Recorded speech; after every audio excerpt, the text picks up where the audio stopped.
రాష్ట్ర ప్రభుత్వం ప్రతిష్టాత్మకంగా చేపట్టిన వన మహోత్సవంలో ప్రతి ఒక్కరూ భాగస్వాములై మొక్కలు నాటి రక్షించాలని రాష్ట్ర పంచాయతీ గ్రామీణాభివృద్ధి శాఖ మంత్రి సీతక్క పిలుపునిచ్చారు. వన మహోత్సవంలో భాగంగా ఆదిలాబాద్లోని మావాల అర్బన్ పార్కులో అధికారులు ప్రజాప్రతినిధులతో కలిసి మంత్రి మొక్కలు నాటారు. అనంతరం డిస్ట్రిక్ట్ డిజాస్టర్ రెస్పాన్స్ ఫోర్స్ ప్రదర్శన తిలకించారు.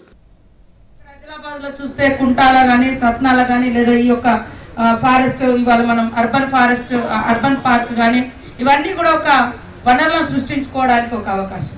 అదేవిధంగా వచ్చేటువంటి వాళ్ళు పర్యాటకులకు కూడా ఒక సంతోషాన్ని ఇస్తాం.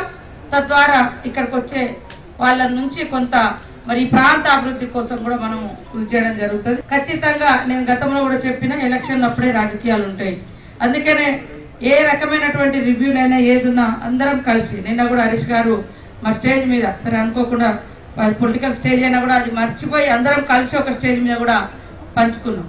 అందుకనే అధికారులు ఎప్పుడు సంతోషంగా పనిచేస్తారంటే ప్రజాప్రతినిధుల యొక్క కోఆపరేషన్ ఉన్నప్పుడు. మంచిని ఎప్పుడు కూడా మేమందరం వేదిక మీద ఉన్నటువంటి వాళ్ళందరం కూడా రాజకీయాలకు అతీతంగా మరి ప్రోత్సహిస్తేనే ఈ ప్రాంతం బాగుంటుంది. కాబట్టి ఇక్కడికి కావాల్సినటువంటి ఎయిర్పోర్ట్ కానీ ఇతర ఇంకా రైల్వే ఓవర్ బ్రిడ్జి అది కూడా సమస్య ఉంది. ఇంకా చాలా ఉన్నాయి. నేను కూడా మొన్న ఢిల్లీ వెళ్ళినప్పుడు మరి వివిధ శాఖల మంత్రులను టైం అడిగితే వారందరూ కూడా నాకు టైం ఇచ్చారు నా శాఖకు సంబంధించి.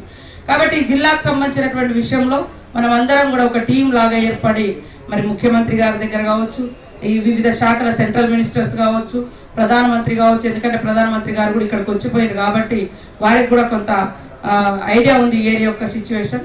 సో రావాల్సినవన్నీ కూడా తప్పకుండా మనం తీసుకొని ఈ ప్రాంతాన్ని ఈ యొక్క అవకాశాన్ని మనం ఉపయోగించాలి. సో ఈ వీడియో కనుక మీకు నచ్చినట్లయితే లైక్ చేయండి, షేర్ చేయండి, మా ఛానల్ని సబ్స్క్రైబ్ చేసుకోండి.